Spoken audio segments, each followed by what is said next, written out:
Olá, pessoal, tudo bem com vocês? Sejam bem-vindos aí à nossa terceira aula de Direito Empresarial do Trabalho.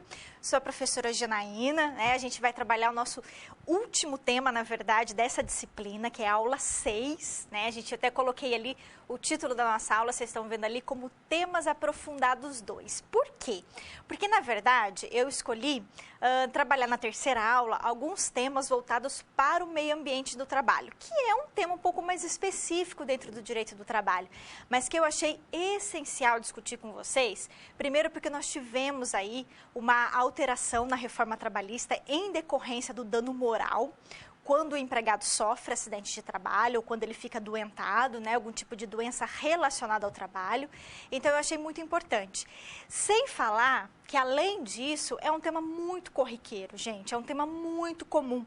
É um tema, assim, que é muito presente na Justiça do Trabalho, porque a gente tem muitas demandas que envolvem acidente de trabalho, que envolvem o meio ambiente do trabalho, e a gente tem muito isso no dia a dia das empresas, né? Então, vocês que serão aí futuros administradores, sem dúvida alguma, principalmente se vocês serão gestores ligados aos recursos humanos, é essencial conhecer esse tema, porque ele é um assunto que está presente no dia a dia das empresas.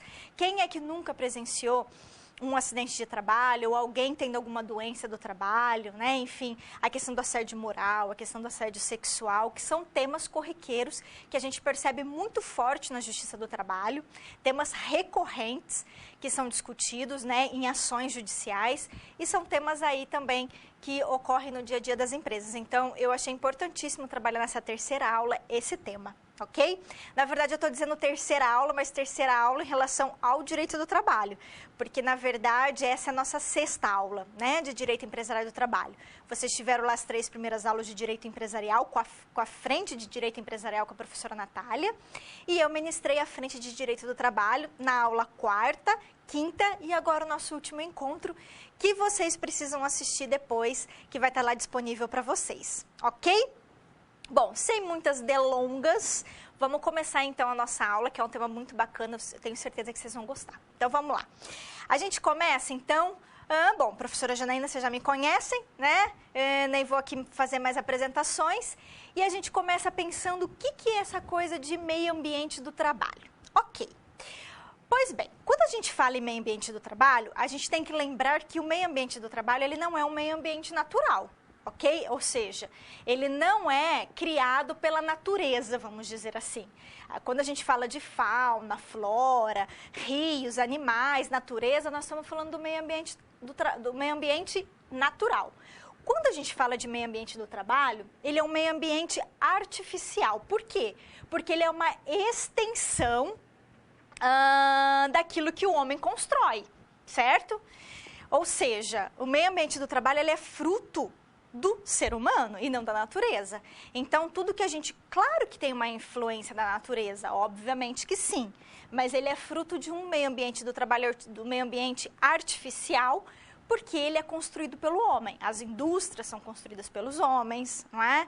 E todas as ferramentas, todo o ambiente que a gente cria dentro das empresas, ele é um meio ambiente criado pelo homem. Então, quando a gente está falando do meio ambiente do trabalho, nós não estamos falando de fauna, nós não estamos falando da flora, fauna e flora, nós estamos falando do quê? Daquilo que é artificialmente construído, certo? Isso é meio ambiente do trabalho. Essa é a primeira questão que a gente tem que envolver. Agora, professora, isso significa que o meio ambiente do trabalho ele não é estudado pelo direito ambiental? Errado.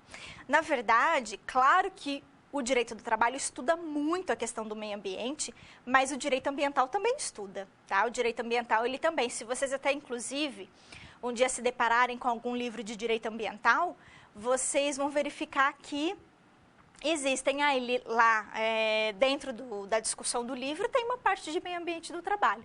Então, ele é uma inter-relação entre o direito ambiental e o direito do trabalho, porque claro que a gente tem algumas normas que são ligadas à questão do direito ambiental, no seguinte sentido, da questão da responsabilidade, na questão de algumas normas técnicas que devem ser seguidas, mas que também são regidas pelo direito do trabalho, também são estudadas e discutidas no direito do trabalho, ok? Legal, esse é o primeiro aspecto. Segundo, vamos lá. Segunda situação, a gente tem que compreender o que é esse meio ambiente. Ok. A gente já sabe que ele é artificial, mas o que envolve o meio ambiente do trabalho? São todos os fatores que se relacionam com as condições desse meio ambiente, quando a gente estuda direito no meio ambiente do trabalho, que está relacionado como é o local do trabalho, ou seja, o local onde o trabalhador vai exercer a sua atividade. Então, envolve as condições desse local de trabalho, envolve as ferramentas que ele vai fazer uso para exercer esse trabalho, envolve, nossa, isso aqui é super importante, gente, as máquinas que ele vai utilizar para o trabalho. Então, quando a gente fala de meio ambiente, nós estamos falando também de como essas máquinas são disponibilizadas, se é dado treinamento ao empregado para utilizá-las, se elas são bem conservadas, enfim, um monte de situação que envolve a questão de máquinas, tá? Bem como o contato do trabalhador com o agente químico, né? Quando a gente está falando disso, a gente está falando de meio ambiente do trabalho. Quando ele tem relação com os aspectos biológicos, então, por exemplo, questão química, ele pode estar, aqueles trabalhadores, por exemplo, que trabalham com doenças infecto-contagiosas, ou aqueles trabalhadores que têm algum tipo de material que ele utiliza, que tem um produto químico, né, que até pode vir a causar doenças. Ou quem trabalha, por exemplo, com contatos físicos. Físicos aqui, os agentes físicos estão relacionados a lugar de muito calor, lugar que é muito frio, lugar que tem muita poeira, lugar que tem uma luminosidade muito alta ou que tem pouca luminosidade. Muito calor, enfim, tudo isso é o aspecto físico do local de trabalho. É quando o trabalhador está relacionado, está em contato com esse tipo de agente, tá? As operações que ele realiza, principalmente quem trabalha em indústria, né, que faz várias operações repetitivas, o processo de trabalho, enfim, é a relação entre o trabalhador e o meio físico, ou seja, o local onde ele trabalha. Então, o meio ambiente do trabalho, ele estuda tudo isso. Então, ele vai estudar o aspecto do local, se o local de trabalho é adequado, se tem algum agente químico, biológico ou físico que ele vai estar submetido, as ferramentas que ele usa, as operações que ele realiza, qual o procedimento do trabalho, se é um procedimento que causa muito penoso, se é um procedimento que é tranquilo, se é um procedimento que causa, né, várias ações repetitivas que podem vir a desenvolver uma doença no trabalhador. Até mesmo as metas que são impostas ao trabalhador, o rigor excessivo que muitas vezes ele está submetido, tudo isso é procedimento do trabalho, né? Então, vocês percebam que quando a gente está falando de meio ambiente de trabalho, nós estamos falando de tudo isso, todos esses fatores. É, na verdade, a relação que o trabalhador tem com o seu ambiente de trabalho, né? Como o nosso nome já diz. E isso envolve tudo, envolve a relação interpessoal que ele tem com os demais trabalhadores e com os seus chefes, né, os superiores, a relação que ele tem com as próprias ferramentas que ele utiliza e assim vai, ok? Então, é bem amplo o tema, gente, é bem amplo, tanto que eu poderia aqui, por exemplo, escolher um tema só para trabalhar com vocês, por exemplo, falar só de agentes nocivos, ou eu poderia falar só do local em si, ou eu poderia falar só da questão psicológica que envolve as relações interpessoais no ambiente do trabalho. Enfim, são temas assim que não se esgotam, que a gente podia discutir. Claro que eu fiz, né, eu tive que fazer um recorte para trabalhar o tema, mas eu queria que vocês tivessem essa perspectiva, essa noção de que quando a gente está falando de meio ambiente do trabalho, nós estamos falando de todos esses fatores, ok? Legal. O que mais? Vamos dar continuidade à nossa aula. Então, qual é a finalidade desse meio ambiente do trabalho, então? É promover a salubridade. Ou seja, tornar esse meio ambiente do trabalho salubre, com saúde, certo? Mantendo a incolumidade física, ou seja, mantendo a integridade física do trabalhador, de modo que ele não tenha nenhuma doença, que ele não sofra nenhum acidente, que ele não perca nenhum membro do seu corpo exercendo o labor, né? Ninguém espera que o trabalhador, quando ele se coloca à disposição da empresa, que tenha alguma ofensa, alguma violação à sua integridade física. Ninguém espera isso, jamais, né? Muito pelo contrário, a atividade laboral ela tem que ser algo que traga satisfação para o trabalhador e não ao contrário, né? Pois bem, e além disso, manter a integridade psicológica dele, porque a gente não está falando só de doença física, a gente não está falando só de problemas físicos, nós estamos falando daqueles que decorrem mental, que também é muito comum, né? Aliás, foi feito um estudo aí que existe uma grande população em depressão, principalmente no Brasil, né? Depressão ligadas ao trabalho, tá? Por N fatores, as pessoas estão desenvolvendo esse tipo de doença.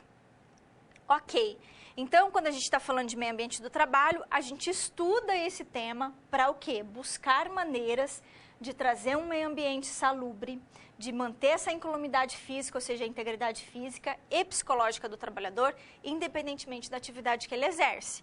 Porque a gente sabe que existem algumas atividades em que o trabalhador, obviamente, ele vai ter mais chances, ele vai ter, assim, vai estar, né, existe uma aptidão maior dele desenvolver uma doença.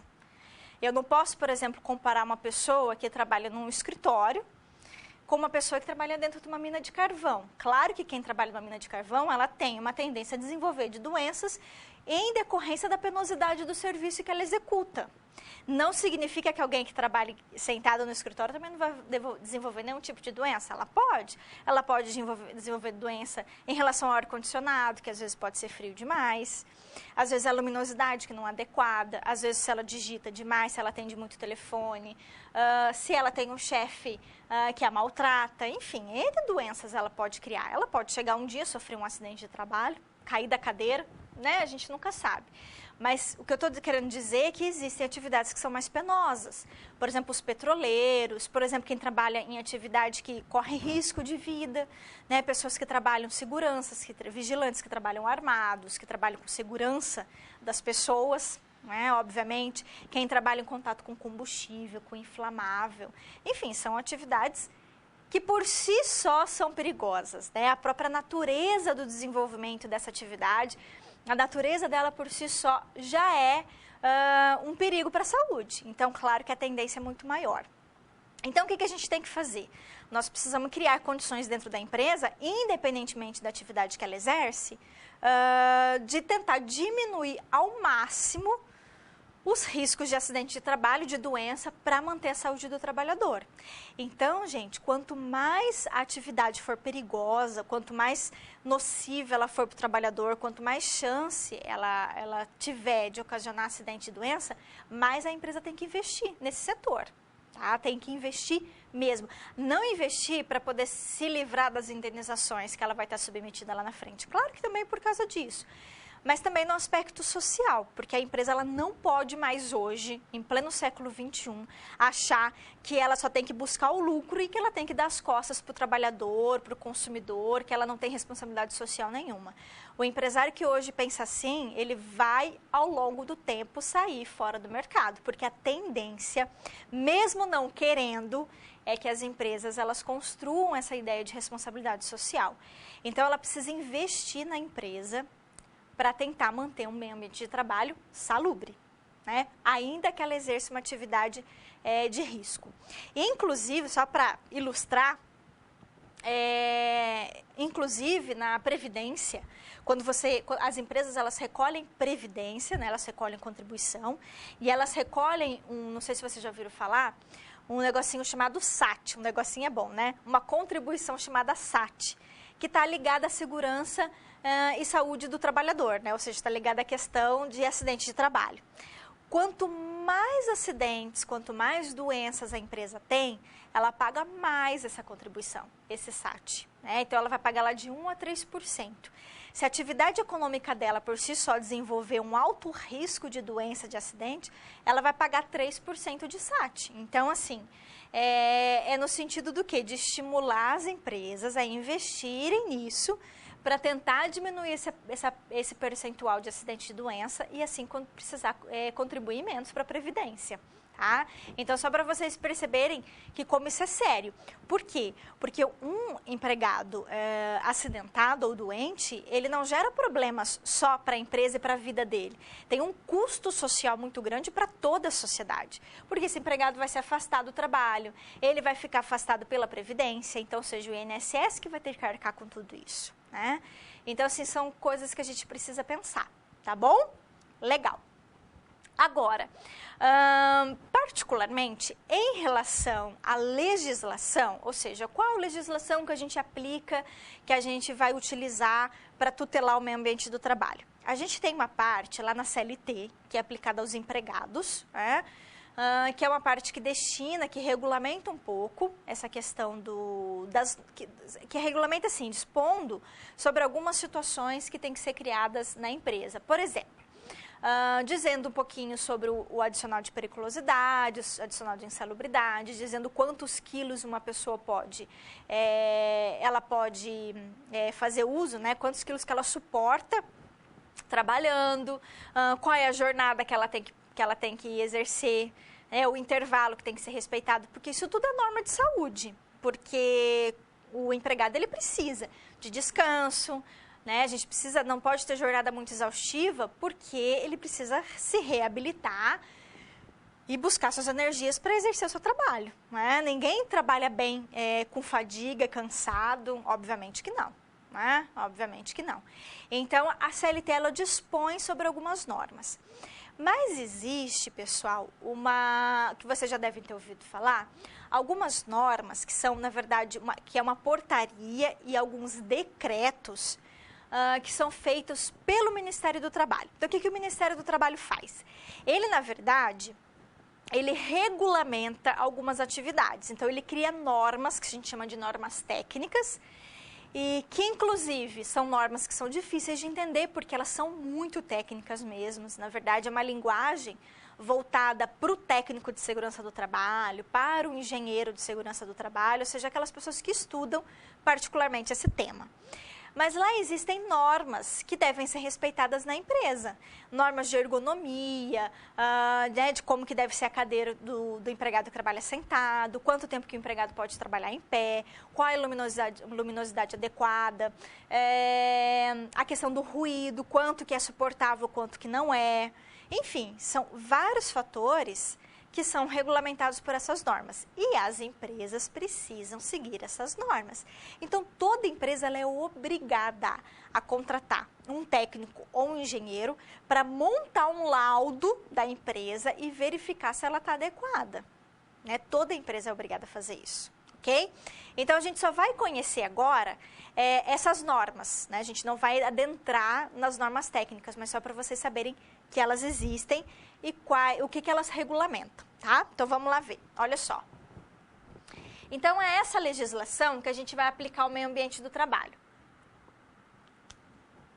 Então, por meio de uma portaria lá do Ministério do Trabalho, o Ministério do Trabalho criou essas normas, né, com base em estudo de engenheiros e técnicos de segurança do trabalho, e aí ele criou uma norma que vai falar sobre inspeção nas empresas, né, como que é feita essa inspeção, porque não sei se vocês sabem, o Ministério do Trabalho e os seus fiscais, de vez em quando, eles resolvem aparecer nas empresas para fiscalizar. Né? Então, é a NR2 que vai, na verdade, regulamentar essas inspeções, ok?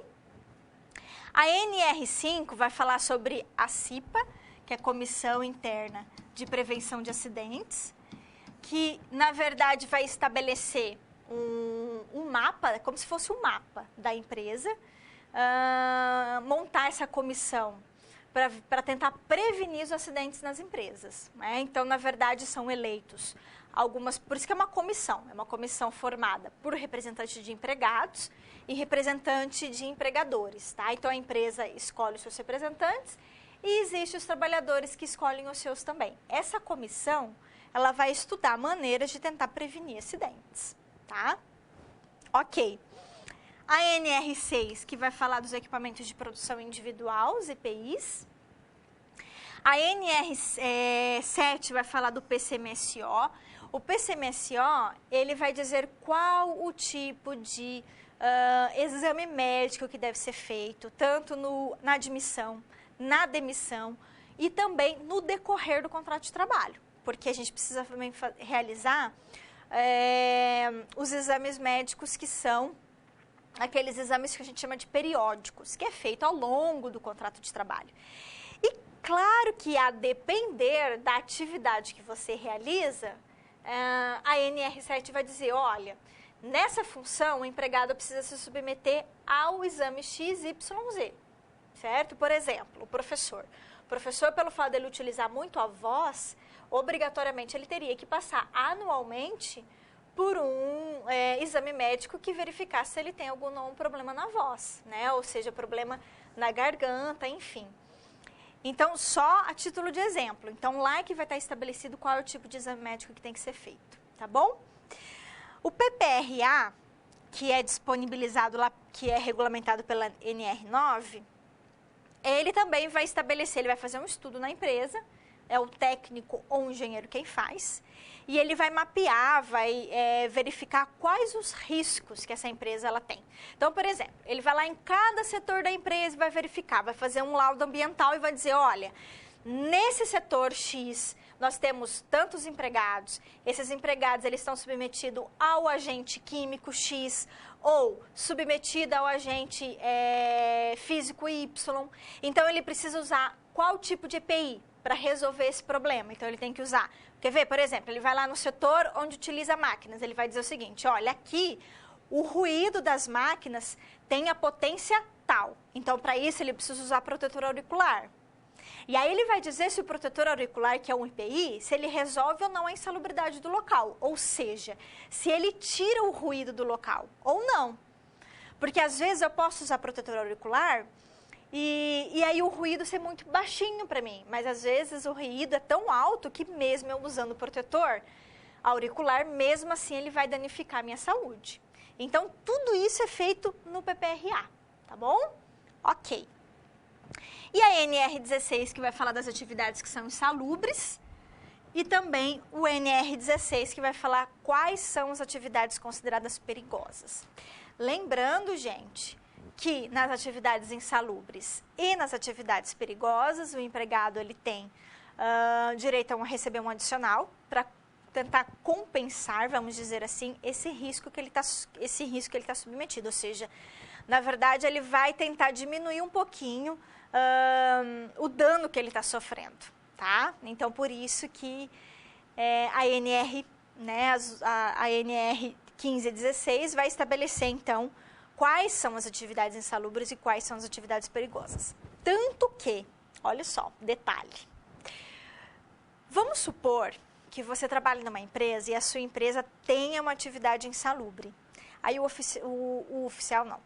O perito vai lá, imagina numa ação judicial, o perito vai lá, faz um estudo e percebe que a atividade que você exerce é insalubre. Só que a NR não fala que essa atividade é insalubre. E aí, você vai ter direito adicional de insalubridade? Na verdade, não. Por quê, gente? Porque além da empresa, além de ser detectado pela perícia que a atividade é insalubre, essa atividade tem que estar prevista nas NRs. Tem que estar prevista lá, porque ela, não sei se vocês já viram alguma NR, mas ela possui vários anexos. Então, ela tem que estar listada nesse anexo como atividade insalubre para você ter direito adicional de insalubridade. Se ela não estiver lá presente, você não tem direito, tá? Pois é. Isso é muito injusto, também acho. Mas é o entendimento do Poder Judiciário atual. Pode ser que um dia mude, mas hoje esse é o entendimento dele, tá? Então, tem que detectar a insalubridade e ela tem que estar, a atividade tem que estar lá prevista na NR, ok? Legal? Beleza. O que mais, gente? Vamos falar um pouquinho de cada elemento desse agora, importante dentro do meio ambiente do trabalho. A gente começa falando, então, do PCMSO, que é o Programa Médico de Controle, e o PPRA, que vai montar os riscos ambientais. Então, vamos lá ver. Olha só. Então, para que serve isso? Eu já falei um pouquinho, mas só para retomar. Toda empresa, gente, toda, sem exceção, elas são obrigadas a manter PCMSO e PPRA, tá? Todas elas. Não só manter, mas seguir o que está lá. E mais, ser um PCMSO e um PPRA verdadeiro, né? Não manipulado pelos peritos, que às vezes a gente percebe que é. Porque olha só, vamos raciocinar juntos.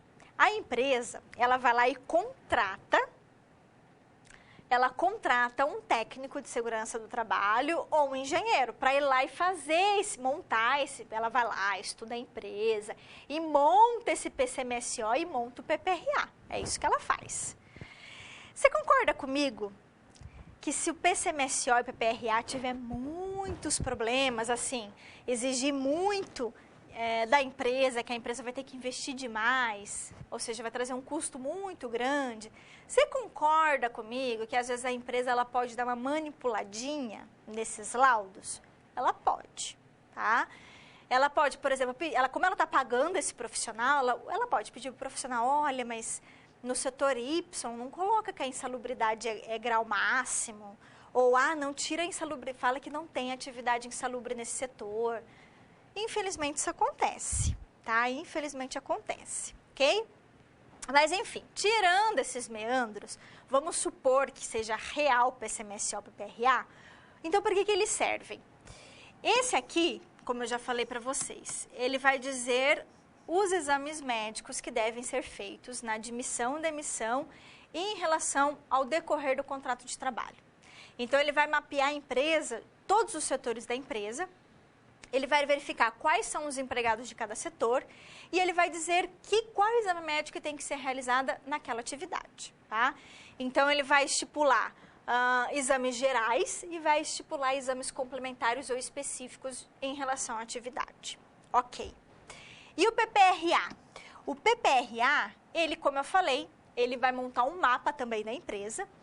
O técnico vai em cada setor e vai dizer quais são as atividades que são realizadas naquele setor, né? Que tipo de trabalho que é exercido, quantos empregados fazem e qual o tipo de risco ambiental que tem lá, certo? No sentido de tentar diminuir acidente de trabalho e ocorrência de doenças.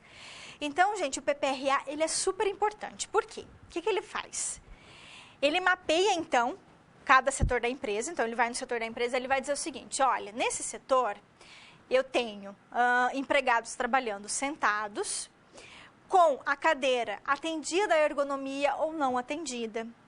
Mas a luminosidade, ela é muito alta nesse sentido, então o empregado precisa, então ele vai dizer, precisa criar uma janela no setor, ou ele vai falar, por exemplo, se for um setor que tem insalubridade, ele vai dizer, olha, os empregados estão submetidos ao agente químico Y.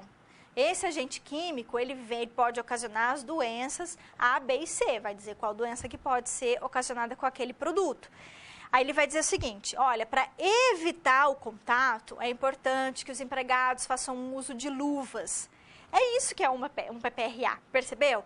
Então, ele mapeia as funções que são exercidas, aí ele faz uma análise do ambiente em relação a tudo.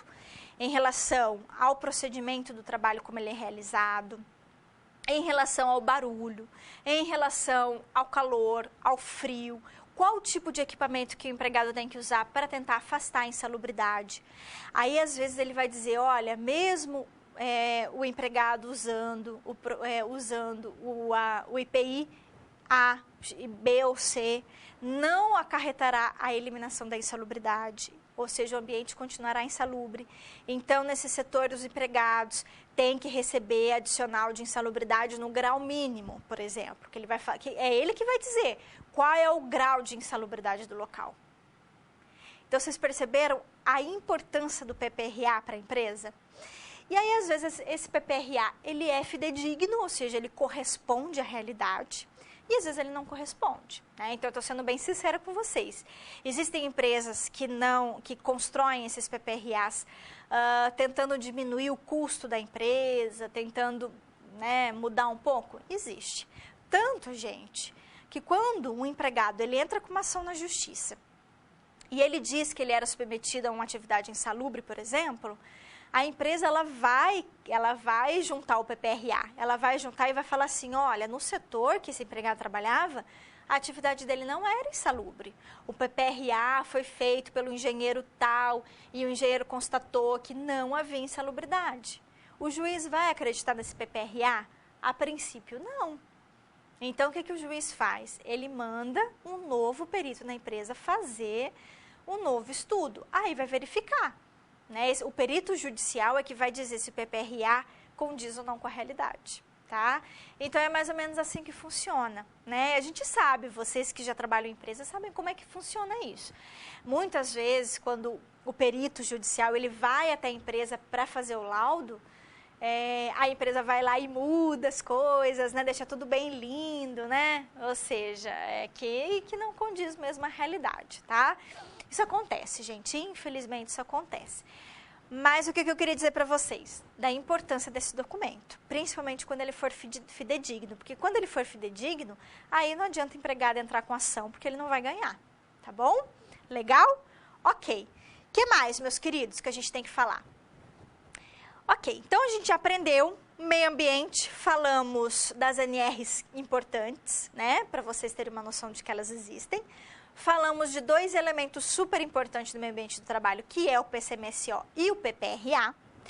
E agora a gente vai falar do que é, na verdade, o conceito de acidente de trabalho.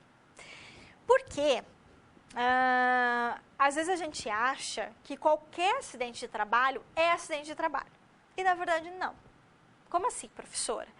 Vamos supor que você esteja trabalhando. Né? Imagine eu aqui, estou dando aula, de repente eu tropeço aqui e caio. Certo? Isso é um acidente de trabalho? Teoricamente, seria porque eu estou exercendo o meu labor. Mas o fato, gente, é que o acidente de trabalho, ele tem que ocasionar perda na minha capacidade laboral. Como assim, professora? Eu tenho que ter uma diminuição da minha capacidade de trabalho, ainda que seja temporária. Então, vamos supor que eu estou aqui exercendo, né, estou aqui dando aula, tropeço, caio e me levanto. Não aconteceu nada comigo. Então, ou seja, eu não sofri um acidente de trabalho, certo? Agora, diferentemente, se eu caio, me machuco, fico, sei lá, bato a cabeça, aí, Deus me livre, mas bato a cabeça e me dá alguns problemas aqui psicológicos, né, que me impeçam de vir dar aula nos próximos dias. Aí eu tive um acidente de trabalho. Por quê? Porque trouxe uma redução na minha capacidade de trabalho, ainda que temporária. Não precisa ser definitiva, mas trouxe um impedimento, reduziu minha capacidade. Tudo bem? Então, vamos na tela para a gente ver. Olha só. Pois bem, opa, acho que eu passei aqui. Ok, gente, então o acidente de trabalho, quando a gente pensa o acidente de trabalho, a gente tem que pensar o seguinte, que é sempre aquele acidente que vai me ocasionar, né? Ou seja, que vai me ocasionar temporariamente ou permanentemente uma redução da capacidade de trabalho, ainda que temporária, mas tem que trazer uma redução na minha capacidade de trabalho, tá? E quando a gente fala de doença do trabalho, ele se equipara ao acidente. Então, vamos supor que eu estou lá desenvolvendo o meu labor por um tempo e eu sofro uma doença, né? Pode ser uma doença psicológica, pode ser uma doença física, mas essa doença ela é decorrente da minha atividade laboral. Então, o empregador, ele muitas vezes ele vai ter que responder também pelas doenças que eu adquiro ao longo do meu trabalho. Ai, professora, mas e se eu tiver uma doença, sei lá, que não tem nada a ver, por exemplo, se eu desenvolver algum tipo de câncer, mas que não tem nada a ver com o meu trabalho, é doença do trabalho? Não. Ai, se eu sofrer um acidente de trabalho lá no final de semana em casa, subindo no telhado e cair, é acidente de trabalho? Não, né, gente? Não. Eu tenho que estar à disposição da empresa. Eu não preciso necessariamente estar na empresa, mas eu tenho que estar disponível, tenho que estar à disposição dela. Eu posso estar fazendo um curso pela empresa, eu posso estar exercendo um trabalho externamente, eu posso estar em viagem a trabalho, aí é tudo acidente de trabalho.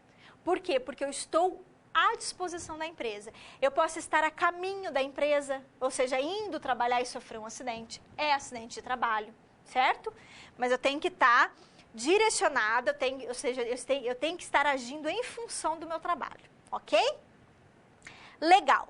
Agora, quando a gente sofre um acidente de trabalho, o que acontece? o empregado ele se afasta. Muitas vezes, pelo INSS, ele vai receber lá auxílio-doença. Dependendo da gravidade, ele pode vir até se aposentar por invalidez, vai depender da situação, ok? Pois bem, só que qual é o tema da nossa aula aqui que eu quero conversar com vocês? A responsabilidade da empresa, ou seja, do empregador, em relação a esse acidente. A responsabilidade que ela tem em relação à doença do trabalho desse empregado. Qual é a responsabilidade dela? E a primeira coisa que a gente tem que saber é que responsabilidade vem da ideia de ter uma obrigação de reparar um dano que eu criei, certo? Então, toda vez que eu crio um dano numa pessoa, se eu levo alguém a um prejuízo, seja de ordem patrimonial, seja de ordem moral, eu sou obrigada a responder por esse dano, por esse prejuízo que eu causei. Tá? Então, responsabilidade civil é reparar um dano, é indenizar o trabalhador pelo prejuízo que ele sofreu, pelo dano que ele está sofrendo, pela lesão que ele adquiriu, tá? Ok, o que diz a Constituição Federal em relação a isso? A Constituição diz lá no artigo 7º que é obrigação da empresa garantir seguro de vida contra acidente de trabalho a cargo do empregador, ou seja, a cargo da empresa. Então, ela tem que pagar seguro de vida, seguro contra acidente de trabalho, mas também, olha só, sem excluir a indenização que a empresa pode estar obrigado quando ela incorrer em dolo ou culpa. Nossa, professora, que difícil. Não é, gente. Parece, mas não é. Vamos pensar aqui o seguinte, o que a Constituição está falando? Olha só. A empresa é obrigada a pagar seguro contra acidente de trabalho. Ok.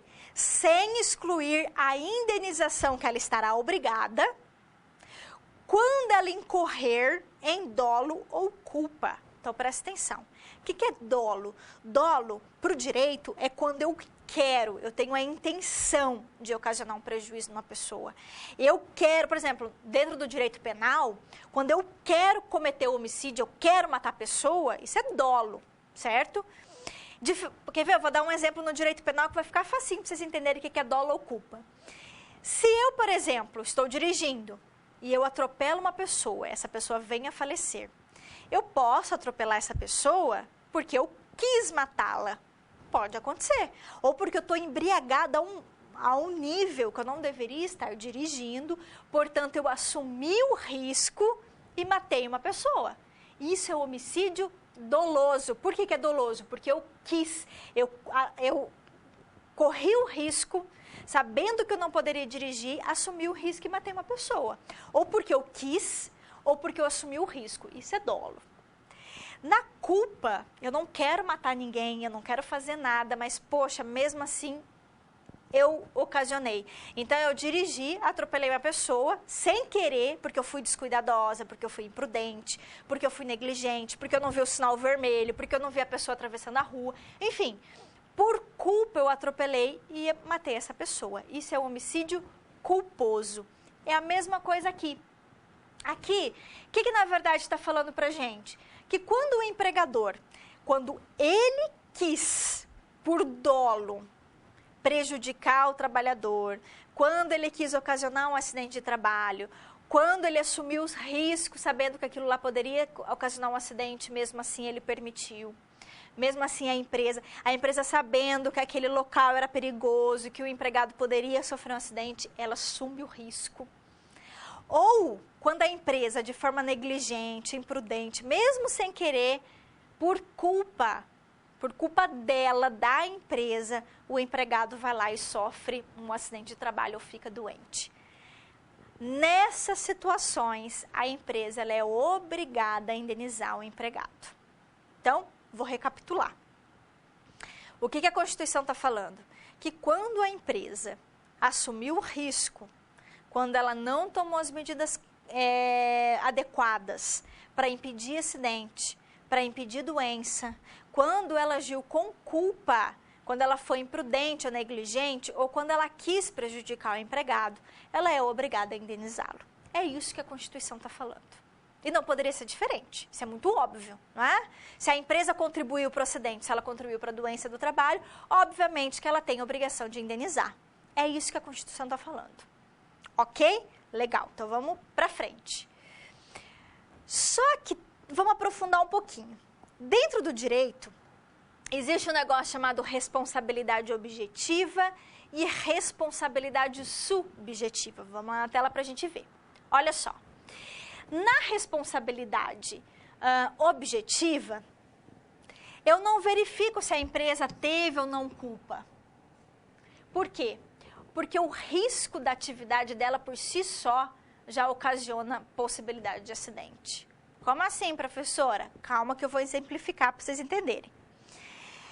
Ou também eu posso aplicar a responsabilidade subjetiva. Aí eu tenho que verificar se a empresa teve culpa ou não. Essa responsabilidade subjetiva aqui é a que está prevista na Constituição que a gente acabou de ver. Certo? Aí eu tenho que verificar se a empresa foi negligente, se ela foi imprudente, se ela foi imperita. Eu tenho que verificar a culpa do empregador. Aqui, eu não tenho que verificar culpa nenhuma na objetiva. Por quê, professora? Porque a atividade que essa empresa exerce por si só já gera risco. Quer ver, gente? Por que na responsabilidade objetiva eu não vou verificar se a empresa teve ou não culpa? Porque a atividade dela por si só gera risco de acidente para o trabalho. Exemplo, empregado que está submetido a energia de alta tensão. A responsabilidade é objetiva. Por quê? Porque a atividade econômica em si gera risco de acidente para o trabalhador. Empregado que trabalha para transportadora, que trabalha nas rodovias, a chance dele sofrer um acidente de trânsito é muito grande. A responsabilidade das transportadoras é objetiva, porque o risco da atividade econômica dela por si só já gera risco de gerar doença para o trabalhador. Então, nessa situação, eu não vou avaliar se a empresa teve culpa ou não. Não. Eu não vou avaliar de quem é a culpa pelo acidente ou pela doença do trabalho. Não. Eu vou avaliar a atividade econômica. Se a atividade econômica por si só gera risco, a empresa já vai responder por esse acidente. Estão entendendo? Ai, professora, e no mundo concreto? Como que eu vou resolver isso no mundo concreto? Como que eu vou estipular, vou saber se a atividade de risco, se a atividade é ou não de risco? Gente, isso é feito muito no caso concreto mesmo, tá? Como que isso acontece na Justiça do Trabalho, por exemplo? Quando o empregado sofre uma doença, sofre um acidente. O juiz, ele vai avaliar a atividade econômica. Se ele perceber que a atividade econômica da empresa, ela por si só gera risco, por exemplo, empregado que trabalha como vigilante para uma empresa de segurança, a atividade dele por si só gera risco, certo? Ele está trabalhando armado, podendo sofrer assalto a qualquer tempo. Então, é claro que aqui é responsabilidade objetiva. Agora, se a empresa ela não exerce nenhum tipo de risco à atividade dela, aí eu vou aplicar qual responsabilidade? A subjetiva. Na subjetiva, eu tenho que verificar se houve ou não culpa da empresa para ter responsabilidade para reparar esse dano. Deu para entender? Na responsabilidade objetiva, eu não verifico a culpa da empresa. Na responsabilidade subjetiva, se for ela que eu iria aplicar naquele caso, eu tenho que avaliar se a empresa concorreu com aquele acidente, se ela teve ou não culpa. Tá bom? Legal. Agora, verificando que há responsabilidade, seja objetiva ou subjetiva, eu sou obrigada a indenizar o trabalhador. Em que? Vamos na tela para a gente ver. Ele tem direito a ser indenizado pelos danos materiais que ele pode sofrer. O que é dano material? Material está ligado a dinheiro, tá? É tudo aquilo que está ligado ao patrimônio, que pode ser um dano emergente. O que é um dano emergente? É um dano que é fácil de ser provado, que é aquilo que o empregado sofreu. Exemplo, se ele tiver que fazer uma cirurgia, se ele tiver que comprar uma medicação, se ele tiver que fazer uma fisioterapia, isso é um dano material emergente. A empresa tem que arcar com isso, tá? Deu para entender? Então, é tudo que ele tá, é tudo. Se ele sofreu um acidente de trânsito, se ele estava com o carro dele estragou, teve prejuízos, aí isso é dano emergente. A empresa tem que custear também os danos que ele sofreu. O lucro cessante, gente, é sempre aquilo que o empregado deixou de ganhar. Exemplo. Ele sofreu um acidente, ele vai precisar ficar sem trabalhar por 1 ano, 6 meses. Ou seja, ou ele vai ficar afastado, ele nunca mais vai poder trabalhar. Porque ele perdeu um membro superior, inferior, que impossibilitou ele de exercer o trabalho. A empresa vai ter que pagar uma pensão para ele. Então, o lucro cessante está justamente ligado a essa pensão que a empresa tem que pagar, porque é aquilo que ele vai deixar de ganhar ao longo da vida dele, tá? Por isso que também está ligado ao dinheiro, ok? Mas a gente também tem os danos morais, que são aqueles danos psicológicos, que eles são presumidos, porque quem sofre um acidente ou quem fica doente do trabalho, é óbvio que vai sofrer um abalo moral, tá? Não precisa nem provar isso aqui. A empresa vai ter que custear esse dano moral. E também, gente, o dano estético. O que é o dano estético? Está ligado ao corpo. Então, por exemplo, se eu sofri uma cicatriz, se eu perdi um membro, né? Se eu...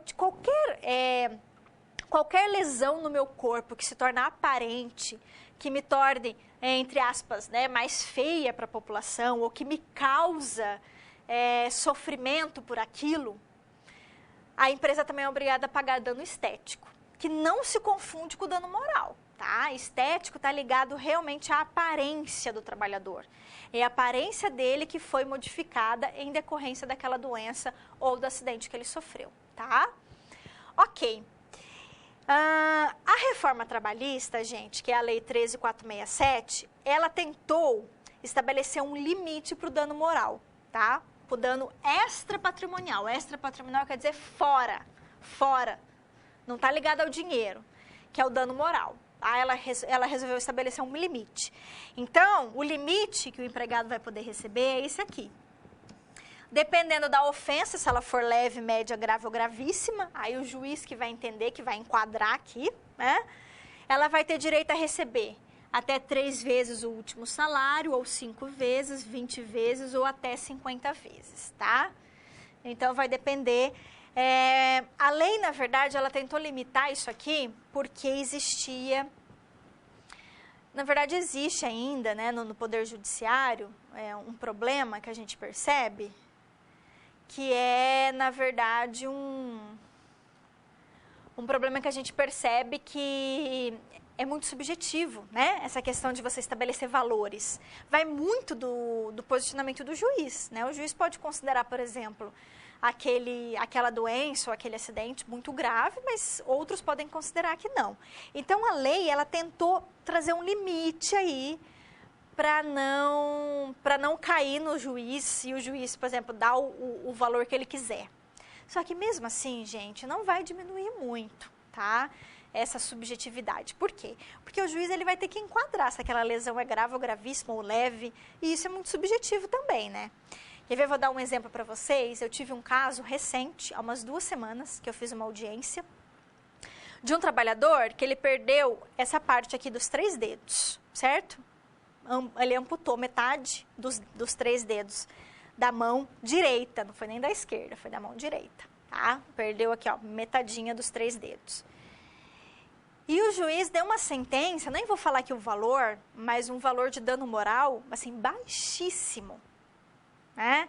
Que é o que reflete o posicionamento do julgador. Agora, eu fico imaginando, se esse juiz, se fosse ele que tivesse perdido metade dos 3 dedos, se fosse para ele, ele teria julgado daquela forma. Talvez não. Né? Ou seja, o olhar que o juiz tem em relação à outra pessoa. Né? Então, isso é um pouco subjetivo mesmo. Ainda que a lei tentou aí estabelecer um limite, eu ainda tenho receio que a gente vai contar com algumas decisões aí meio esdrúxulas, sabe? Algumas decisões um pouco tristes. Mas, enfim, né? Só para ilustrar aí um exemplo com vocês, tá bom? Ok, o que a gente vai falar agora? Então, a gente viu a questão do acidente, a responsabilidade do empregador, a gente viu que pode ser objetiva ou subjetiva, né? Claro, né, gente, que se o empregado, se foi ele que gerou o acidente, se a culpa é dele, se, por exemplo, vou dar um exemplo, motorista. O motorista, a responsabilidade é objetiva. Agora, vamos supor que o motorista, ultrapassou o sinal vermelho, estava em alta velocidade, tomou ou estava alcoolizado, se ele deu causa ao acidente, é claro que a empresa não se responsabiliza. Por quê? Porque não há responsabilidade da empresa quando o acidente ou a doença ela é culpa exclusiva do trabalhador. Claro que não. Tá? Se a culpa é exclusiva. Vamos supor que a empresa orientou o empregado a utilizar a máquina daquela forma. E aí o empregado vai lá e utiliza de outra forma porque é mais rápido o serviço, porque ele quer fazer assim. Ele escolhe fazer da maneira como ele quiser. Isso também pode o quê? Ocasionar culpa exclusiva do empregado, tá? Então, claro que a gente vai ter que analisar cada caso, o caso concreto da situação. Tudo bem? O que eu quero que vocês entendam? A gente vai aplicar ou a objetiva ou a subjetiva. Então, em tese, a empresa sempre se responsabiliza por danos morais, patrimoniais e estéticos. Porém, entretanto, se a culpa pelo acidente, pela doença é exclusiva do trabalhador, afasta a necessidade de indenizar, afasta a responsabilidade da empresa. Tudo bem? Ok? Tranquilo, né? Bem óbvio, né? A gente vê que tem coisas no direito que são bem óbvias. Ok, gente. Então, agora nós vamos entrar numa outra temática. E nessa temática, a gente vai falar sobre assédio moral, que é, sim, um problema muito recorrente na Justiça do Trabalho e muito comum nos dias a dias das empresas. Por quê? Porque o assédio moral ele está ligado muito à questão das empresas que exigem metas, das empresas que fiscalizam o trabalho, né, de uma maneira agressiva, ou que impõe meta agressiva, ou que controla o trabalhador de maneira agressiva, ou que exige que ele trabalhe de uma maneira muito exaustiva, né, impõe a ele um trabalho exorbitante, ou que maltrata também o trabalhador, né, que trata com desprezo, que humilha, ou que trata de maneira diferente em relação a outros trabalhadores, ou que isola esse trabalhador, enfim, isso tudo é ligado à questão do assédio moral. Só que olha o detalhe, o assédio moral, ele não precisa necessariamente decorrer do chefe, pode ser um colega de trabalho que realiza assédio moral. Eu posso, por exemplo, ter vários colegas que simplesmente, imagina eu estou aqui trabalhando e tem alguns colegas meus que simplesmente me ignoram, me deixam isolada, né, no sentido do quê? De trazer um temor psicológico à minha pessoa, né? E nesse sentido, quando o colega ou os colegas do trabalho que realizam assédio moral, quem se responsabiliza também é a empresa. Por que é a empresa que vai se responsabilizar? Porque é dever dela manter o meio ambiente de trabalho sadio. Se ela percebe, ela precisa estar atenta a isso, se ela percebe que existe esse tipo de relação dentro das empresas, é obrigação dela minimizar esse tipo de problema ou simplesmente excluir esse tipo de problema. É por isso que o empregador é que vai responder. Até porque o empregador, ele responde pelos atos dos seus empregados no exercício de suas funções, certo? Ele responde por isso, ok? Tudo bem? Eu só quis, assim, adentrar nesses primeiros aspectos só para a gente pensar um pouquinho, tá? Então, vamos lá, vamos para a tela para a gente ver.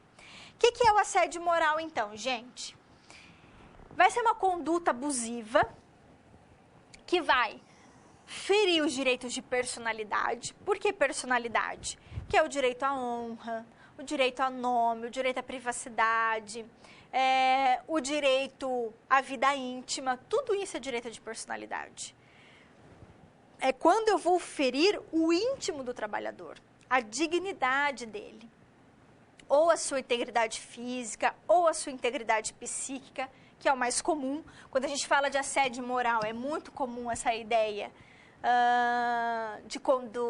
do abalo psíquico que é gerado no trabalhador, né? Degradando o meio ambiente. E aí, gente, uma coisa que nós não podemos deixar de entender é o seguinte, que o meio ambiente, quando a gente fala de assédio moral, a palavra assediar, ela traz a ideia de ser algo contínuo, algo reiterado, tá? Então, eu preciso ter uma cultura de assédio, uma conduta reiterada. O que eu estou querendo dizer? Um dia meu chefe gritou comigo, ou me xingou, ou foi grosso, ou me tratou com agressividade, ou, enfim. Então, eu acho que eu fui assediada moralmente. Está errado. Claro que ele pode se responsabilizar por isso, ele pode, inclusive, ser condenado a pagar dano moral, porque nenhum trabalhador, ele é obrigado a aguentar qualquer tipo de ofensa verbal do seu chefe ou de qualquer outra pessoa que for, ainda que seja uma única vez, ainda que seja algo isolado, tá? Ele tem direito a receber dano moral por isso, se ele conseguir provar agressão, obviamente. Só que isso não caracteriza o assédio. Por quê? Porque o assédio, ele demanda uma reiteração de condutas, certo? Que é a mesma coisa o assédio sexual. O assédio sexual também não é algo isolado. Um dia meu chefe me chamou para sair. Um dia meu chefe falou isso para mim. Um dia, uma vez, não caracteriza o assédio. Ele pode vir a responder por isso? Sim, mas não caracteriza o assédio. Por quê? Porque o assédio precisa dessa conduta reiterada. Tudo bem? Esse é um aspecto. Professora, quantas vezes? Não tem quantas vezes. Não tem como a gente mensurar, a lei não fala. A gente vai ter que analisar o caso concreto, tá? Mas claro que 2, 3, 4 vezes já é uma reiteração, tá bom? E mais, o trabalhador não pode ficar omisso a essa situação. Porque se ele ficar omisso, se ele não fizer nada, se ele não falar nada para ninguém, isso pode vir a caracterizar um perdão tácito, vamos dizer assim. Né? Não que eu tenha perdoado, mas vai parecer que pode trazer a ideia de um tal perdão tácito. Então, por isso tem que tomar muito cuidado, tá bom? Olha só, vamos ver um vídeo agora que vai mostrar um pouquinho essa questão da assédio moral. Vamos lá ver.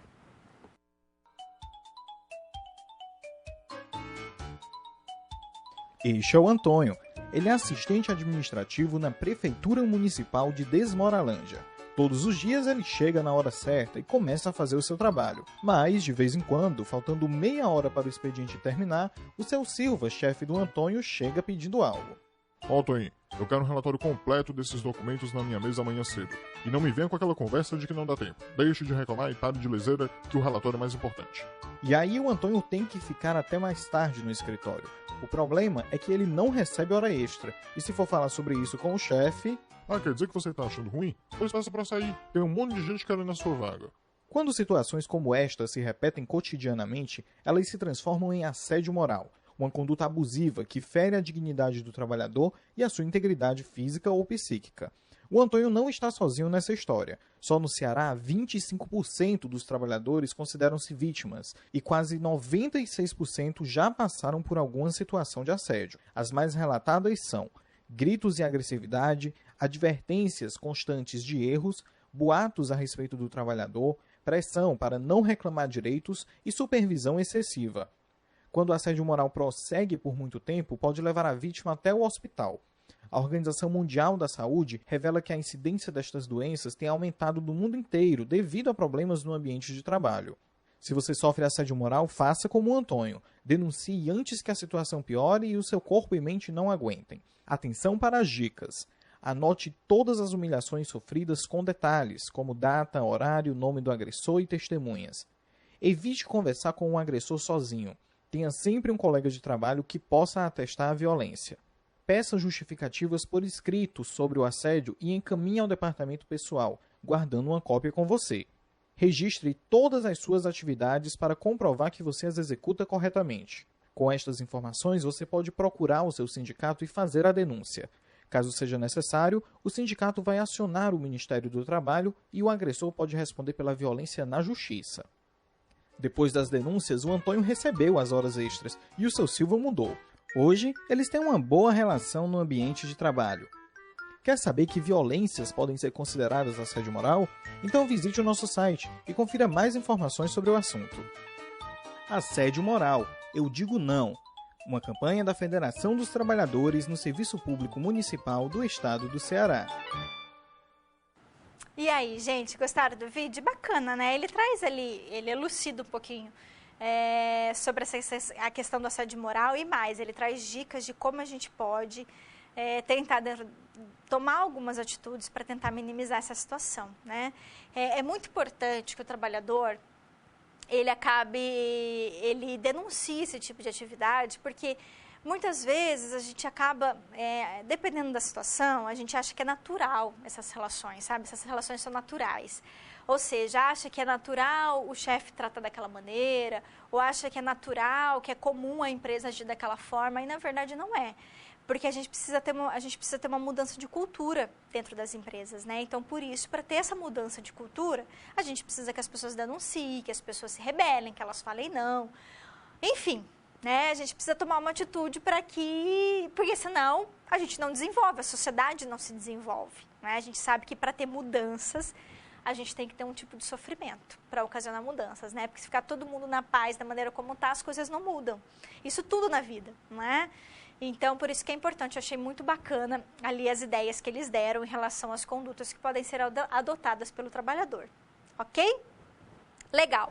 Vamos então terminar de falar um pouquinho mais sobre assédio? Vamos lá para a tela. Ok, gente, isso aqui eu já até falei, tá? Só para reiterar. Então, o assédio moral ele é uma exposição do trabalhador a situações humilhantes, constrangedoras, mas desde que sejam repetitivas e sejam prolongadas, ok? O assediador pode ser tanto o superior hierárquico, que é o chefe, ou também pode ser um colega de trabalho, ou vários colegas de trabalho, ok? Que mais? O assédio moral, ele traz um prejuízo moralmente a essa pessoa, que pode vir a levar a doenças, inclusive depressão, tá? Aliás, existe aí,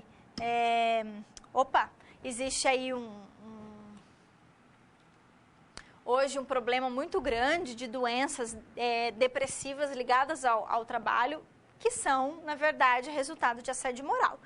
Então, que é algo corriqueiro, que a gente precisa tomar bastante cuidado, tá? Afeta, né, o emocional do trabalhador, gera um abalo moral que interfere na saúde dele, interfere na autoestima dele, e é claro que isso vai trazer um prejuízo para o próprio trabalho, tá bom? Que mais? E se eu tiver, então, caracterização do assédio moral? Se for caracterizado judicialmente esse assédio, o que vai acontecer? Nós vamos ter a aplicação da responsabilidade objetiva, certo? Gente, só estou com um probleminha aqui na telinha, e aí ela ultrapassou aqui, mas estou voltando, ó. A responsabilidade objetiva, que está lá no artigo 927, ok, do Código Civil. A responsabilidade do empregador ela é objetiva, certo? Ou seja, basta eu provar que houve a conduta do assédio, eu tenho que provar que houve a conduta do assédio, né? Mesmo que seja por meio de testemunha, mas eu tenho que provar que houve essa conduta de um lado, e que esse assédio me gerou danos morais, que me gerou um sofrimento, que me trouxe prejuízo, né? Eu tenho que provar isso, certo? Então, eu não tenho que provar se o empregador teve culpa ou não. Por que que a responsabilidade é objetiva? Como eu falei para vocês, o empregador ele tem obrigatoriedade de manter o ambiente de trabalho sadio. Se ele tem empregados que estão assediando moralmente outros empregados, o que a empresa tem que fazer? Ela tem que fiscalizar esse tipo de situação. Se ela não fiscaliza, se ela não toma nenhuma atitude, o que vai acontecer? O empregador vai responder de forma objetiva, tá? Claro que a empresa, se ela quiser, ela pode depois entrar com uma ação de regresso, que a gente chama, contra o assediador. Então, por exemplo, imagine que eu, Janaína, estou sendo assediada moralmente por um colega de trabalho. Eu entro com uma ação contra a empresa. Eu não vou entrar contra o meu colega de trabalho, eu entro contra a empresa. A empresa paga a indenização para mim. Só que depois ela entra com uma ação de regresso contra esse empregado, que foi o que me assediou. Ou seja, contra o assediador. Pode acontecer, mas isso não importa para a gente aqui. O que eu quero que vocês entendam é que o empregador, ainda que não seja o chefe, ainda que não seja o proprietário da empresa que está me assediando moralmente, a empresa que vai pagar por essa indenização, tá bom? Por isso que a responsabilidade do preposto, ou seja, do empregado, ou do chefe, né, do preposto da empresa, a responsabilidade dele é subjetiva. Mas, na ação, eu não vou, se eu entrar com uma ação judicial para pedir indenização por dano moral, eu vou discutir. A empresa vai se responsabilizar se eu provar que o colega, que o preposto, que o chefe me assediou moralmente. Entendeu? É assim que funciona. Por isso que eu tenho que provar a culpa desse preposto. Eu tenho que provar que esse preposto, ele me assediou moralmente. Então, eu entro com ação contra a empresa, mas eu falo, olha, me assediou o preposto tal, o chefe tal, o colega tal, e a empresa vai me pagar essa indenização. A responsabilidade dela é objetiva, por quê? Porque eu provei a culpa do preposto, eu provei a culpa do chefe, a culpa do colega de trabalho. Como eu provei a culpa do colega de trabalho? A empresa, como ela é responsável pelas ações dos seus trabalhadores, dos seus prepostos, ela que vai indenizar o trabalhador, tá? E não propriamente o colega ou o chefe ou o preposto, não, mas sim a empresa. Tudo bem? Legal. O que mais, gente? Tem também o assédio moral organizacional, que é aquele que não é direcionado a um trabalhador específico. Então, por exemplo, eu não estou assediando moralmente a Janaína, ou a Patrícia, ou a Roberta, ou a fulana, não. Eu estou assediando uma classe de trabalhadores, uma equipe de trabalhadores, de todo um setor, ou até de toda a empresa. Isso é chamado assédio moral organizacional. Olha só lá na tela. Então, o que é o assédio moral organizacional? São condutas que visam constranger vários empregados a aceitarem políticas agressivas da empresa. Principalmente, gente, metas. Quando a empresa ela impõe para uma equipe de trabalhadores metas agressivas, gerando um assédio moral em todos os trabalhadores. E que é chamado hoje de síndrome de burnout, né? Que é o esgotamento que o trabalhador chega, né? Pela tensão que ele sofre ali, tá? Isso também é algo que, infelizmente, corriqueiro nas empresas hoje, tá? E é algo que a gente precisa evitar de uma maneira muito veemente, né? De uma maneira muito forte, tá? Por quê? Porque o assédio moral, olha lá na tela, o assédio moral, o que ele faz? Ele gera um cenário patológico nas empresas, ele gera um custo econômico alto, um custo humano alto e um problema de saúde pública. Então, gente, não é algo restrito dentro das empresas, é algo muito maior. E que a gente precisa ter uma responsabilidade muito grande com isso, tá certo? Tudo bem? Vamos parar um minutinho, pelo menos vocês devem estão assistindo minha aula aí já faz um bom tempo, já não devem aguentar mais, né? Só para descansar um minutinho, tomar uma água, pensar sobre a atividade que eu vou lançar agora. Eu volto para a gente continuar e terminar nossa aula. Então, ok, até daqui a pouco.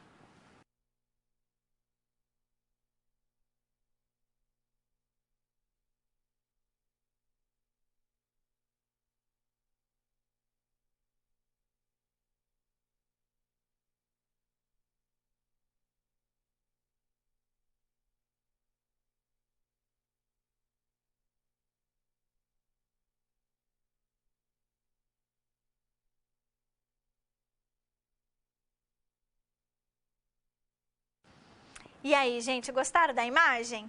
Vocês acham que controlar idas de banheiro e o tempo que o empregado permanece dentro do banheiro pode ser caracterizado algum tipo de assédio, algum tipo de conduta agressiva? Claro que sim. Porque isso pode ocasionar o quê, gente? Problemas, porque a questão da idas ao banheiro, ela está ligada a um aspecto fisiológico. A gente não pode fazer esse tipo de controle. O empregador, até porque interfere na intimidade, na privacidade do empregado, tá? Isso tem que ser feito com muita cautela. É muito comum, por exemplo, trabalhadores que elaboram em atividades de telemarketing ter uma certa restrição para idas ao banheiro, tá? Claro que o empregado também ele não pode abusar, porque se ele precisa lá o tempo todo estar atendendo o telefone, ele não pode exercer isso com abuso, mas isso tem que ser conversado com o trabalhador, de uma maneira muito cautelosa, sabe? O que não pode é a empresa impor, falar assim, olha, você só vai utilizar o banheiro no seu intervalo. Ou você só pode ir ao banheiro 2 vezes durante o seu labor. Não pode. E isso tem sido considerado pelo Poder Judiciário algo como uma conduta agressiva que viola a dignidade do trabalhador. Tá certo? Ok. Para finalizar nossa aula, a gente vai falar de um assunto também que é bem bacana, que é ligado aos poderes que o empregador tem. Na verdade, a gente falou muito sobre a questão do acidente, doença, falamos sobre a questão do assédio moral, mas o empregador, a empresa, né? A empresa personificada na figura dos chefes, eles possuem alguns poderes, que são chamados de poder empregatício ou poder diretivo. Ou seja, eles possuem poderes de estabelecer, por exemplo, a maneira como o trabalho vai ser exercido. Ele pode fazer alterações no local de trabalho, ele pode alterar como que vai ser o seu labor, ou te mudar de setor às vezes, enfim, isso decorre do poder diretivo dele, do poder empregatício, né? De estabelecer regras de como que o trabalho vai ser exercido. Agora, a minha pergunta é, será que o empregador, ele não tem limites para exercer esse poder? Será que o poder diretivo, o poder empregatício dá a ele poder suficiente para fazer o que ele quiser? É claro que não. E é sobre isso que a gente vai conversar agora. Então, vamos lá. Olha só, gente. O que é esse poder empregatício, também chamado de poder diretivo, tá? Do empregador. É a maneira, são prerrogativas, são direitos que ele tem, tá? No exercício do contexto da relação de emprego, de estabelecer regras de direção, de regulamentação, de fiscalizar o empregado, de estabelecer penas a ele, inclusive, tá? Correspondente à prestação de serviço que ele está executando. Então, esse é o poder que ele tem, ok? Agora, o que a gente vai discutir aqui são as faces desse poder. Como assim as faces? Porque o poder empregatício, quando a gente fala poder diretivo, poder empregatício, a gente está falando de uma maneira geral, tá? Que é, na verdade, subdividida em outros poderes, que é o poder de fiscalizar, de estabelecer sanção e penalidade para o empregado, de dizer como que não ele deve exercer aquele labor. Só que tudo isso tem limite. Qual que é o limite? Eu não posso, através do meu poder, principalmente, eu não posso violar a dignidade do trabalhador, violar o seu direito à intimidade, violar o seu direito à privacidade. Eu não posso fazer isso. Então, o limite para o poder empregatício é justamente os direitos fundamentais do trabalhador, certo? Quer ver? Eu vou dar um exemplo só para a gente entrar no tema. Eu posso, por exemplo, estabelecer revistas íntimas no trabalhador a pretexto de estar realizando a segurança nas empresas. O empregador pode fazer revista íntima? É claro que não.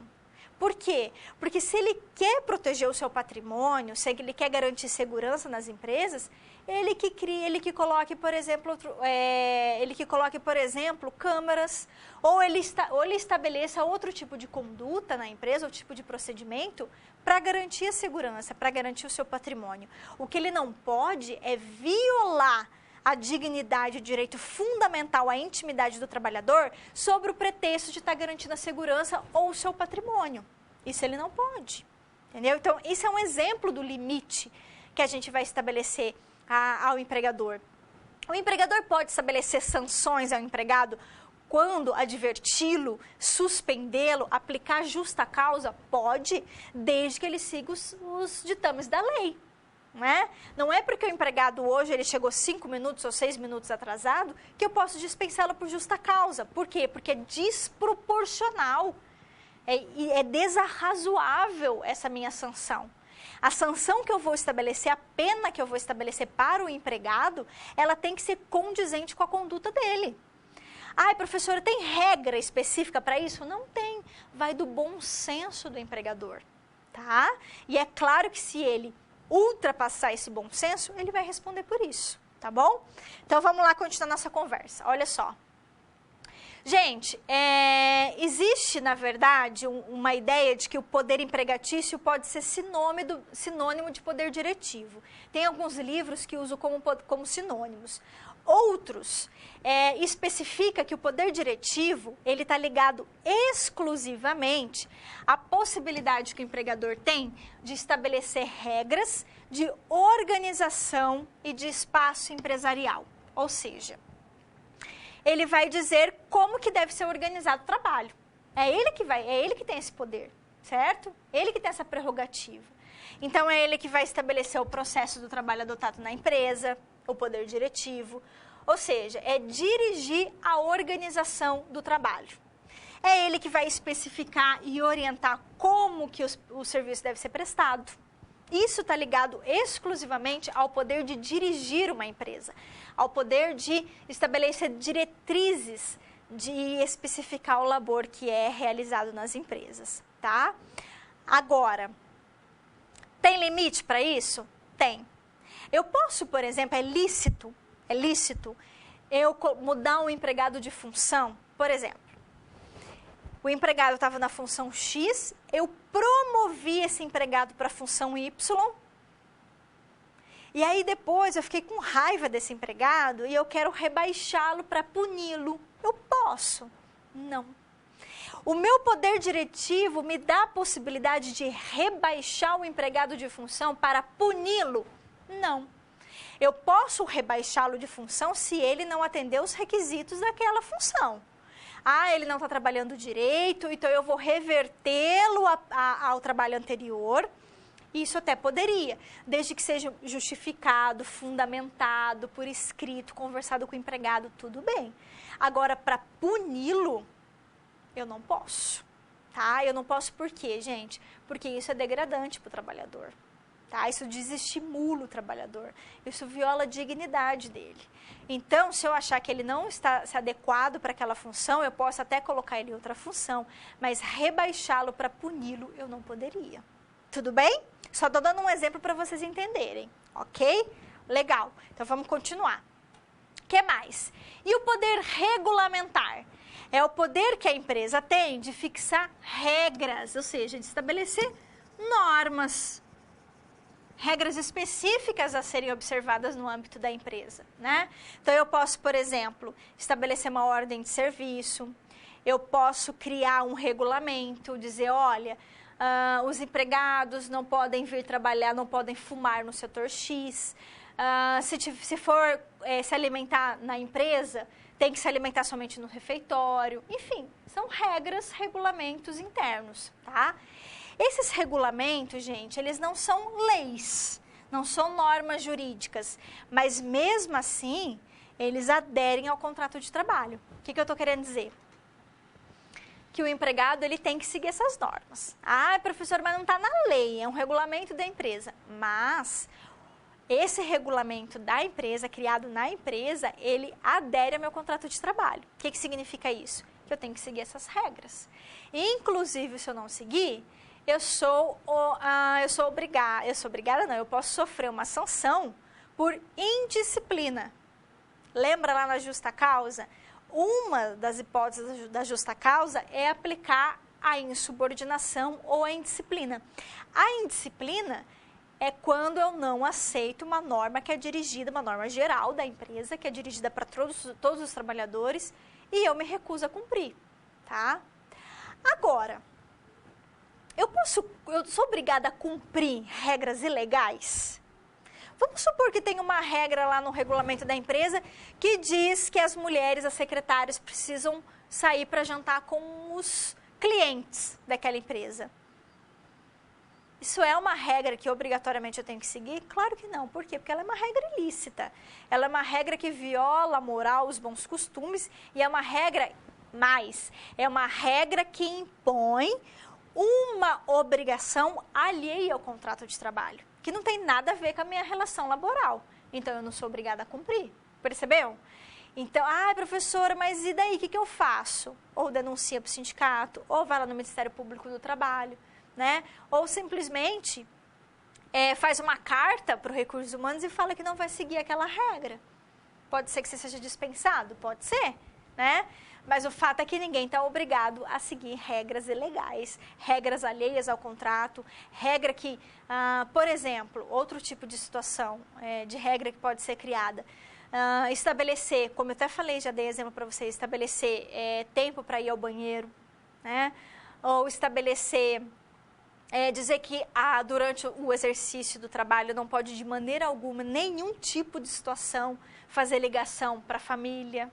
Sabe esse tipo de coisa que interfere demais na vida privada do empregado? E aí, gente, como eu já falei várias vezes na aula de hoje, nós vamos ter que analisar o caso concreto e verificar o quê? A razoabilidade daquela regra, se ela é razoável, se ela não fere o bom senso, né? A gente vai ter que verificar, tá? O que a gente não pode é nunca violar direito de personalidade, violar direito fundamental do trabalhador, tá bom? Legal? Ok, então vamos lá. O que mais? Poder disciplinar. O poder disciplinar, ele está ligado à ideia de impor sanções ao empregado, quando ele descumpre as suas obrigações, tá? Como eu falei para vocês, ele pode aplicar advertência, ele pode suspender o empregado, ele pode dispensar por justa causa. Há limites? Claro que há limites. Primeiro, como eu falei, a conduta e a sanção que eu aplico, elas têm que ter congruência, elas têm que ser razoável, né? Se o empregado chegou uma vez na vida 6 minutos atrasado, eu não vou dispensar ele por justa causa. Se o empregado agrediu um colega de trabalho e deu um soco na cara dele do nada, né? Eu não vou aplicar uma simples advertência. Eu tenho que suspender esse empregado, eu tenho que aplicar a pena de justa causa, por quê? Porque a conduta dele foi grave o suficiente para isso.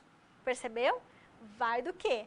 Do bom senso, da razoabilidade da conduta e da aplicação da pena, tá bom? Lembrando, gente, que a justa causa, ela só pode ser aplicada lá naquelas hipóteses previstas na lei, lá no artigo 482 da CLT que a gente viu na aula passada, na quinta aula. Acho que foi na quinta aula. Só naquelas situações. Tá?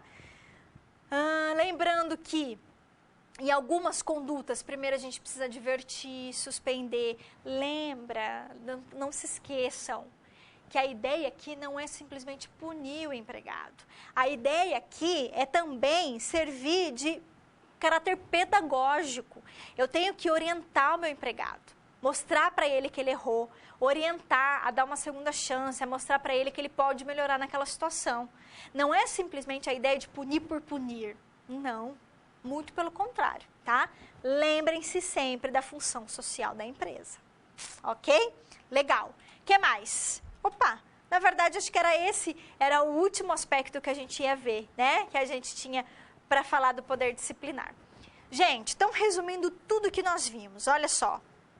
A gente falou de acidente de trabalho, né? A gente disse que o acidente é todo aquele acidente sofrido em decorrência na função do meu labor, desde que me traga redução da capacidade laboral, ok?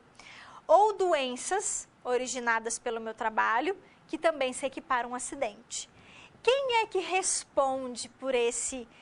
Vamos supor, então, que em decorrência desse meu acidente, da minha doença, o que aconteceu comigo? Eu acabei ocasionando um dano, né? Por exemplo, eu sofri um acidente e perdi o meu braço esquerdo. Isso gerou um abalo moral a mim? Sim. A empresa vai responder por isso? A gente vai analisar se a responsabilidade dela é objetiva ou subjetiva. Se a responsabilidade é subjetiva, a gente vai verificar se a empresa teve culpa pelo acidente que eu sofri. Se ela não me fiscalizou, se ela não me orientou a realizar aquele trabalho, né? Tudo isso a gente vai avaliar. Então, ela vai me reparar os danos patrimoniais que eu sofri, se eu perdi dinheiro com isso, se eu vou deixar de trabalhar, se eu vou deixar de lucrar alguma coisa, ela vai responder por esses danos, vai me pagar uma pensão, inclusive. Vai me pagar o dano moral, porque se eu perdi o braço, é claro que isso vai me gerar um abalo moral, um prejuízo moral muito grande. E vai me pagar dano estético, por quê? Porque eu tive o quê? Uma ruptura na minha aparência, né? Que também vai me trazer um abalo moral. Mas ela também vai ser condenada ao quê? A pagar esse dano estético, tá bom? A gente viu com assédio moral também, a empresa responde. mesmo se for realizado o assédio feito por um outro empregado, não importa, tá? E a gente falou um pouquinho sobre a questão do poder empregatício, né? A gente viu que a empresa pode estabelecer regras de direção, mas ela nunca pode impor nenhum tipo de regra que seja alheia ao contrato, que viole os bons costumes, que viole a privacidade do trabalhador, que imponha a ele condutas agressivas, que imponha a ele metas que sabe que ele não vai cumprir. Às vezes algumas empresas fazem isso, ela sabe que o empregado não vai dar conta, mas mesmo assim ela impõe, né? Então o poder diretivo ele tem limite nesse sentido. Ai, professora, e se a empresa não respeitar esse poder diretivo e ela for além? O que eu posso fazer? Então, gente, como eu falei, ou vocês denunciam ou o trabalhador entra com uma ação na justiça. Ele vai poder pedir o quê? Ele vai poder pedir a nulidade dessa regra e se trouxe algum prejuízo para ele, se trouxe algum prejuízo de ordem moral ou de ordem patrimonial, a empresa pode vir a responder também por isso, ok? A gente viu que o poder fiscalizatório também tem limite. Eu posso colocar uma câmera dentro dos banheiros, por exemplo, para ver o que o trabalhador está fazendo lá? É claro que não, gente. Dentro do lugar onde, por exemplo, o trabalhador troca o seu uniforme, também não posso, dentro dos vestiários. É claro que não. Eu posso colocar câmeras para verificar o trabalho dele, fiscalizar o trabalho, não tem problema. Outra situação muito comum, quando a empresa, ela fornece e-mail corporativo e ela fornece também internet e o computador. Ela pode verificar os sites que o empregado está acessando? Ela pode, gente. Ela pode porque isso não é violação da privacidade. Porque o computador e a internet ele é instrumento para o trabalho. Então, você não pode utilizar para fins pessoais. A mesma coisa o e-mail. Só que a empresa ela pode verificar os e-mails pessoais do trabalhador? Claro que ela não pode. E-mail pessoal, não. Mas e-mail corporativo, ela pode. Se ela se ela acessar e-mail pessoal e ver mensagens pessoais, ela é obrigada a indenizar o trabalhador por violação à privacidade. Agora, e-mail corporativo, ela pode acessar, ela pode restringir, ela pode verificar. E ela pode punir o trabalhador se ela verificar que ele está utilizando o e-mail corporativo para fins pessoais. Tá? Isso é uma coisa muito comum, algo que a gente precisa ter bastante cautela, tá? Outra situação, que tem que ter muito cuidado, verificar bolsas e mochilas. Tem que ser algo, gente, aleatório. Ou faz em todos os empregados, ou faz de forma aleatória, né? E coloca isso como regra para a empresa. O empregado, ele precisa saber que tem aquela regra, que em alguns momentos as mochilas e bolsas vão ser verificadas. O que não pode é o empregado ser pego de surpresa, tá? E simplesmente falar assim, eu vou olhar tua mochila. Porque você está desconfiado que aquele empregado está levando alguma coisa da empresa e você vai lá e fala que você vai olhar a mochila dele. Gente, isso é muito perigoso, é muita cautela. Lembre-se que a empresa ela não tem poder de polícia, tá? Então, ela só pode verificar mochila e bolsa se for destinada a todo mundo, se os empregados já forem cientificados que a empresa adota essa conduta. O que eu na verdade, digo sempre? Que o empregador e a empresa, eles têm o dever também de ser leais e de atuar com boa fé. Como o empregado também tem que atuar com boa fé, o empregador também tem, tá? Então, é de ambas as partes esse dever. Então, assim, essa relação tem que ser muito transparente de ambas as partes, tá bom? Gente, era esse, então, meu recado para vocês hoje. Espero que vocês tenham gostado. Essa, na verdade, é um tema que eu gosto bastante de debater e tem muita coisa que a gente poderia conversar, mas em decorrência do tempo aí, a gente vai ter que finalizar a aula. Mas é importante que vocês pensem um pouco sobre os assuntos que a gente trabalhou hoje. Eu trouxe para vocês algumas diretrizes, alguns elementos básicos que eu acho importante que vocês tenham conhecimento, tá bom? E se vocês gostaram do assunto, se vocês quiserem perguntar algo para mim especificamente sobre isso, ou de repente contar algum caso, verificar, enfim, fazer alguma discussão sobre o tema, manda um e-mail lá para mim, tá bom? E a gente conversa, já que a gente não vai poder ter esse contato ao vivo, vamos dizer assim, aí vocês me escrevam então por e-mail para a gente conversar sobre algum assunto do tema da aula de hoje, tá bom? Eu me despeço, deixo um grande beijo para vocês e até uma próxima.